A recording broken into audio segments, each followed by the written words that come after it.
का। अभी तो मैंने भामती की कहानी सुनाई, भारती की कहानी भी फिर बिहार की कहानी है। और सहरसा की कहानी है। सहरसा में एक जगह है मैसी, मैसी जगह है, मैसी के ही थे हुए हैं मन्नन मिश्र, और उस फिर वो शंकराचार्य से जुड़ी हुई कहानी। शंकराचार्य ने, और शंकराचार्य एक ने बहुत अद्भुत काम किया था। और उस समय एक अद्भुत काम ये हुआ था कि उन्होंने अपने भारतीय संस्कृति की रक्षा के लिए, भारतीय धर्म की रक्षा के लिए उन्होंने घूमना शुरू किया था। और जो इसके विरुद्ध जितने भी वाद थे उसको चैलेंज करते थे और उसके साथ शास्त्रार्थ करके उसको जीतने का प्रयास करते थे। तो उसी सिलसिले में वो आए थे मैसी। और मैसी जब आए तो मैसी में दोनों के बीच में संवाद हुआ है। कुछ लोगों का कहना है ये संवाद हुआ है कि नहीं हुआ है, लेकिन इतिहास का एक अंश है कि हाँ ये हुआ है। मतलब अब इस बात के विवाद से हमको कोई मतलब नहीं है, लेकिन मैं जिस बात को मैं रखना चाह रहा हूँ या हम लोग उसको हम लोग उस दृष्टिकोण से देख सकते हैं। तो हुआ ये, इसमें मुख्य मुद्दा ये था कि वो मैं उसको बहुत सरल शब्दों में समझा रहा हूँ आपको, जिससे आप समझ में आए कि आप परिवार में रह करके क्या अपनी आत्मा आप ब्रह्म प्राप्ति कर सकते हैं, या आपको संन्यास लेने पर ब्रह्म प्राप्ति। शंकराचार्य सन्यासी थे। ये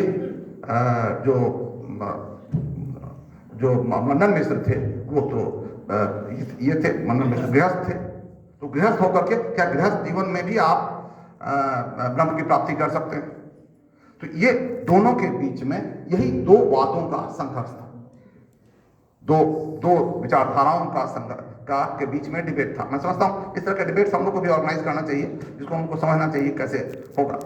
तो दोनों के बीच में जब डिबेट होने की बात हुई, मन्नन मिश्र बहुत ही कितनी ये धरती कितनी ये थी, आप समझिए कि उसमें कहते ये हैं कि वहाँ पर जो जब शंकराचार्य गए कि मन्नन मिश्र का घर कहाँ पर है, तो एक पनिहारिन ने उनको संस्कृत में जवाब दिया था। उसको श्लोक कभी याद नहीं है, लेकिन उस श्लोक का अर्थ यही था, हाँ, स्वतः प्रणाम परतः प्रमाणम, और कुछ है उसका अर्थ यही है कि जहाँ वीरांगना किरांगना, और जहाँ पर सुग्गा सब भी संस्कृत में विमर्श कर रहा हो और प्रमाण वेद का प्रमाण खोज रहा हो या बता रहा हो, उसी घर में घुस जाइए। ये समझ लीजिए, ये मैंने सुग्गा भी संस्कृत बोल रहा हो, वहां पर आप जा करके देख लीजिए। मैंने ये इसका मतलब जिसका इकोसिस्टम पूरी तरह से संस्कृत का हो। खैर गए, वो तो एक गए, लेकिन वहां पर क्या हुआ है जो इंपॉर्टेंट बात है। अब प्रश्न हुआ कि ये दो बहुत विपरीत विचारधारा के लोग थे, दो बहुत बड़े विद्वान थे, इसमें जज कौन होगा, इसका निर्णय कौन करेगा, कौन जीतेगा? तो निर्णय करने के लिए चुना गया भामती को। अब ये बात समझिए, हम लोगों ने कहा कि उन्होंने तो औरतों को पढ़ने नहीं दिया है, उन्होंने औरतों को तो औरतों हमारे यहाँ को जानती ही नहीं है, तो ये भामती को कहां चुना गया, भारती को कहां चुना गया? भारती अगर विदुषी नहीं थी तो दो विश्व के बड़े दिग्गज विद्वान के बीच में वो जज कैसे बनती? जज तो उसके ऊपर होता है, लेकिन खैर उनको जज बनाया गया। अब आप समझिए, और इसको समझिए, थोड़ा सा बातचीत कम करो, ध्यान दो इधर, समझो इतिहास की और महिलाओं की, कि अगर हम इनको घोषित कर देते हैं कि ये विजयी होंगे, क्या नाम है, अपने पति को, मन्नन मिश्र को, तो कहा कि सब रही तो मैच फिक्सिंग हो गया। और अगर शंकराचार्य को करते हैं तो अपने ही पति फराते हैं। तो इन्होंने क्या किया, इन्होंने एक ऑब्जेक्टिव क्राइटेरिया बनाया, और पहली बार ये ऑब्जेक्टिव क्राइटेरिया बनाया। इसको जरा सा समझने की जरूरत है, ये ऑब्जेक्टिव क्राइटेरिया क्या है। ऑब्जेक्टिव क्राइटेरिया क्या बना कि इन्होंने कर दिया, दोनों के गले में एक माला पकड़ा दी, और ये कहा कि जिसका माला पहले सूख जाएगा वो हार जाएगा। आपका प्रयास ये होना चाहिए कि ये माला सूखे। क्यों? क्योंकि यदि आप दूसरे के तरफ से देखिए, ये यदि आप किसी से आर्गुमेंट में हारने लगते हैं तो आपका टेम्परेचर, बॉडी टेम्परेचर बढ़ने लगता है।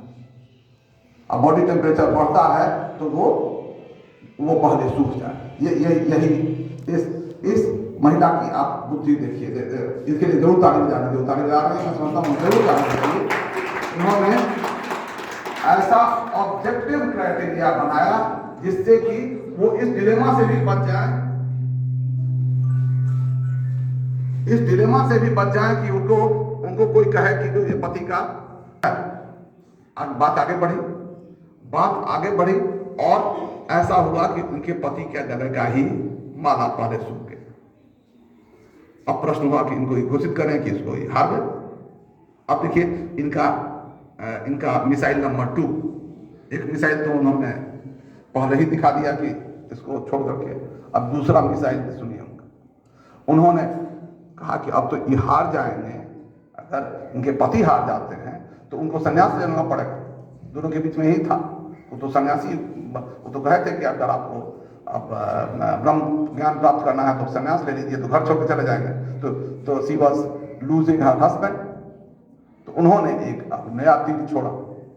उन्होंने कहा क्या, आपने इन पर जो विजय पाई है, ये तो अपना, ये जब जैसे ही इन्होंने शादी कर ली, इनका आधा अंग तो मैं हूं, तो आप आधा अंग को कैसे विजयी मान सकते हैं? आप जब तक मुझको नहीं जीतते हैं तब तक तो आपका ये विजय अधूरा है। तो आप, अब मैं बैठती हूँ गद्दी पर, अब मुझको हरा दीजिए तब आप मान लूंगा। तब दोनों के बीच में उन्होंने कहा कि ठीक है आप ही बैठिए। तब दोनों के बीच में शुरू हुआ शास्त्रार्थ। और शास्त्रार्थ में अब यहां समझिए, उन्होंने एक नया गेम खेला। और इस गेम को समझिए, इस चीज को कि इन्होंने कहा, ये भारती ने उनसे कहा कि पारिवारिक जीवन का एक सबसे महत्वपूर्ण अंश है कामशास्त्र। और उन्होंने कामशास्त्र पर उनसे प्रश्न पूछना शुरू किया। अब ये बात समझिए, ये नहीं है कि कामशास्त्र पर प्रश्न पूछा है, इन्होंने जीवन के एक बहुत ही महत्वपूर्ण आयाम है कामशास्त्र। काम के बिना जीवन अपूर्ण है। और उन्होंने कहा कि आप ब्रह्म ज्ञान की प्राप्ति की बात करते हैं, काम ज्ञान के बिना ब्रह्म ज्ञान नहीं हो सकता है। तो अगर आप इन सवालों का जवाब देते हैं तभी आपका माना जाएगा कि पूर्ण है। वो तो कुछ जानते ही नहीं थे। वो उन्होंने कहा कि वो तो हाथ जोड़ लिए कि हम तो इसमें कुछ जवाब ही नहीं दे सकते। मैं तो ब्रह्मचारी आदमी हूँ, मैं कुछ नहीं, मैंने पढ़ा है, न सीखा है, न जाना है, मैं तो कुछ नहीं जानता हूँ। तब तो आप अपने ही हार गए, तो हमको क्या करना? तुम कहा कि उन्होंने टाइम मांगा कि हमको जाने दीजिए, और फिर गए। वो उसके बाद की कहानियां हैं, पता नहीं सही है गलत है, लेकिन वो ये कहते ये हैं कि वो गए, फिर उन्होंने, वो चूंकि संग्रह